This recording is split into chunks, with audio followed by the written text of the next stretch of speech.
तुम गुमराही के रास्ते पर चल रही हो। चंद किताबें पढ़कर तुम। इमामा ने इनकी बात काट दी। आप इस बारे में मुझसे बहस नहीं कर सकेंगे। मैं सब कुछ जानती हूँ, तहकीक कर चुकी हूँ, तस्दीक कर चुकी हूँ। आप मुझे क्या बताएंगे, क्या समझाएंगे? आपने अपनी मर्ज़ी का रास्ता चुन लिया है। मैंने अपनी मर्ज़ी का रास्ता चुन लिया। आप वो कर रहे हैं जो आप सही समझते हैं, मैं वो कर रही हूँ जो मैं सही समझती हूँ। आपका अकीदा आपका ज़ाती मसला है, मेरा अकीदा मेरा ज़ाती मसला है। क्या अब ये बेहतर नहीं है कि आप मेरे इस फ़ैसले को कबूल कर लें? जज्बाती हमाकत की बजाय बहुत सोच समझकर उठाया जाने वाला कदम समझकर इसने बड़ी रसानियत और संजीदगी के साथ कहा। हाशिम मुबीन की नाराज़ी में और इजाफ़ा हुआ। मैं अपनी बेटी को मज़हब बदलने दूँ ताकि पूरी कम्यूनिटी मेरा बाइकाट कर दे, मैं फुटपाथ पर आ जाऊँ? नहीं इमामा, ये नहीं हो सकता। तुम्हारा अगर दिमाग भी ख़राब हो गया है तो इसका ये मतलब नहीं कि मेरा दिमाग भी ख़राब हो जाए। कोई भी मज़हब अख्तियार करो, मगर तुम्हारी शादी में असजद से ही करूँगा। तुम्हें इसके घर जाना होगा, इसके घर चली जाओ और फिर वहाँ जाकर तय करना कि तुम्हें क्या करना है, क्या नहीं। हो सकता है तुम्हें अकल आ जाए। वो गुस्से के आलम में कमरे से निकल गए। मुझे पता होता कि तुम्हारी वजह से हमें इतनी ज़िल्लत का सामना करना पड़ेगा तो मैं पैदा होते ही तुम्हारा गला दबा देती।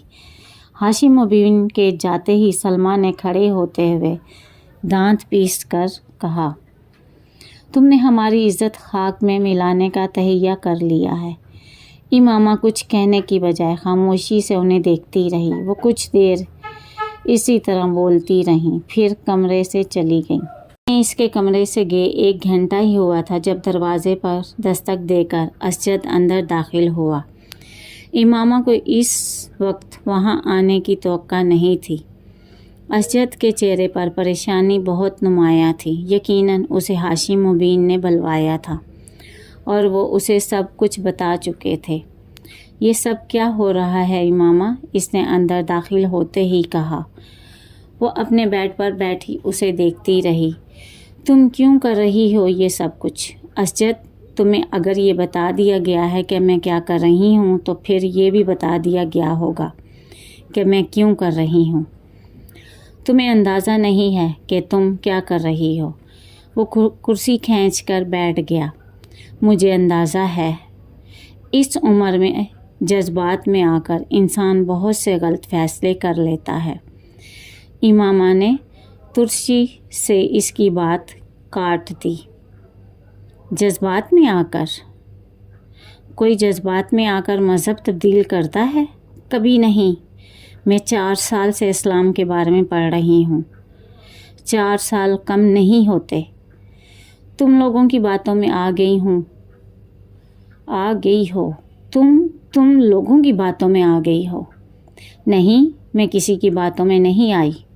मैंने जिस चीज़ को गलत समझा उसे छोड़ दिया और बस। वो कुछ देर बेचारगी के आलम में उसे देखता रहा। फिर सर झटकते हुए इसने कहा, ठीक है, इन सब बातों को छोड़ो। शादी पर क्यों एतराज़ है तुम्हें? तुम्हारे अकायद में जो तब्दीली आई है वो एक तरफ, कम से कम शादी तो होने दो।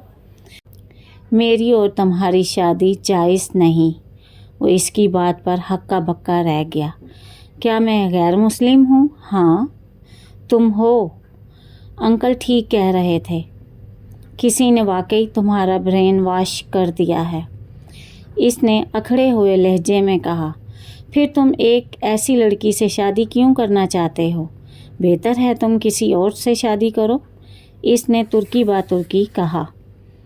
मैं नहीं चाहता कि तुम अपनी ज़िंदगी बर्बाद कर लो। वो इसकी बात पर अजीब से अंदाज में हंसी। ज़िंदगी बर्बाद? कौन सी ज़िंदगी? ये ज़िंदगी जो मैं तुम जैसे लोगों के साथ गुजार रही हूँ, जिन्होंने पैसे के लिए मज़हब छोड़ दिया। Behave yourself. तुम बात करने के तमाम मैनर्स भूल गई हो। کس کے بارے میں کیا کہنا چاہیے اور کیا نہیں تم سرے سے ہی فراموش کر دیا ہے۔ اسجد اسے ڈانٹنے لگا۔ میں ایسے کسی شخص کا احترام نہیں کر سکتی جو لوگوں کو گمراہ کر رہا ہو، امامہ نے دو ٹوک انداز میں کہا۔ جس عمر میں تم ہو اس عمر میں ہر کوئی اسی طرح کنفیوز ہو جاتا ہے جس طرح تم کنفیوز ہو رہی ہو۔ جب تم اس عمر سے نکلو گی تو تمہیں احساس ہوگا کہ ہم لوگ صحیح تھے یا غلط۔ اسجد نے ایک بار پھر اسے سمجھانے کی کوشش کی۔ اگر تم لوگوں کو یہ لگتا ہے کہ میں غلط ہوں تب بھی تم لوگ مجھے چھوڑ کیوں نہیں دیتے؟ اس طرح مجھے گھر میں قید کر کے کیوں رکھا ہوا ہے؟ اگر تم لوگوں کو اپنے مذہب کی صداقت پر اتنا یقین ہے تو پھر مجھے اس گھر سے جانے دو، حقیقت کو جانچنے دو۔ اگر کوئی اپنے آپ کو نقصان پہنچانے پر تل جائے تو اسے اکیلا نہیں چھوڑا جا سکتا، اور وہ بھی ایک لڑکی کو۔ امامہ، تم اس مسئلے کی نزاکت اور اہمیت کو سمجھو۔ اپنی فیملی کا خیال کرو، وہ تمہاری وجہ سے سب کچھ داؤ پر لگ گیا ہے۔ میری وجہ سے کچھ بھی داؤ پر نہیں لگا، کچھ بھی نہیں، اور اگر کچھ داؤ پر لگا بھی ہے تو میں اس کی پرواہ کیوں کروں؟ میں تم لوگوں کے لیے دوزخ میں کیوں جاؤں؟ صرف خاندان کے نام کی خاطر اپنا ایمان کیوں گنواؤں؟ نہیں اسجد، میں لوگوں کے ساتھ گمراہی کے اس راستے پر نہیں چل سکتی۔ مجھے وہ کرنے دو جو میں کرنا چاہتی ہوں، اس نے قطعی لہجے میں کہا۔ مجھ سے اگر تم نے زبردستی شادی کر بھی لی تو بھی تمہیں اس سے کوئی فائدہ نہیں ہوگا۔ میں تمہاری بیوی نہیں بنوں گی، میں تم سے وفا نہیں کروں گی۔ مجھے جب بھی موقع ملے گا میں بھاگ جاؤں گی۔ تم آخر کتنے سال مجھے اس طرح قید کر کے رکھ سکو گے؟ کتنے سال مجھ پر پہرا بٹھاؤ گے؟ مجھے صرف چند لمحے چاہیے ہوں گے تمہارے گھر، تمہاری قید سے بھاگ جانے کے لیے، اور میں تمہارے بچوں کو بھی ساتھ لے جاؤں گی۔ تم ساری عمر انہیں دوبارہ دیکھ نہیں سکو گے۔ وہ اسے مستقبل کا نقشہ دکھا کر خوفزدہ کرنے کی کوشش کر رہی تھی۔ اگر میں تمہاری جگہ پر ہوتی تو میں بھی کبھی ہاشم مبین جیسی لڑکی سے شادی نہ کروں۔ یہ سراسر خسارے کا سودا ہوگا، حماقت اور بیوقوفی کی انتہا ہوگی۔ تم اب بھی سوچ لو، اب بھی پیچھے ہٹ جاؤ۔ تمہارے سامنے تمہاری ساری زندگی پڑی ہے۔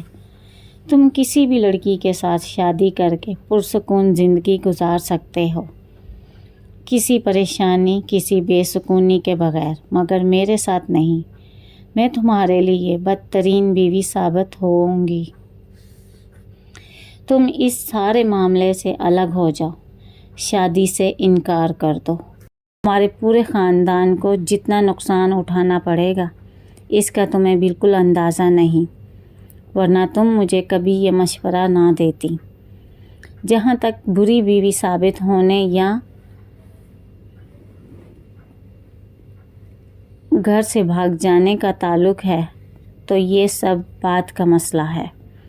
میں تمہیں بہت اچھی طرح جانتا ہوں۔ تم اس طرح کے ٹیمپرامنٹ کی مالک نہیں ہو کہ دوسروں کو بے جان پریشان کرتی رہو، اور وہ بھی مجھے جس سے تمہیں محبت ہے۔ اسجد بڑے اطمینان سے کہہ رہا تھا۔ تمہیں غلط فہمی ہے، مجھے کبھی بھی تم سے محبت نہیں رہی۔ کبھی بھی میں ذہنی طور پر تمہارے ساتھ اپنے تعلق اور رشتے کو اس وقت سے ذہن سے نکال چکی ہوں جب میں نے اپنا مذہب چھوڑا تھا۔ تم میری زندگی میں اب کہیں نہیں ہو، کہیں بھی نہیں۔ اگر میں اپنے گھر والوں کے لیے مسائل کھڑے کر سکتی ہوں تو کل تمہارے لیے کتنے مسائل کھڑے کروں گی، تمہیں اس کا احساس ہونا چاہیے اور اس غلط فہمی سے باہر نکل آنا چاہیے۔ ہم دونوں کبھی بھی اکٹھے نہیں ہو سکتے۔ میں تم لوگوں کے خاندان کا حصہ کبھی نہیں بنوں گی۔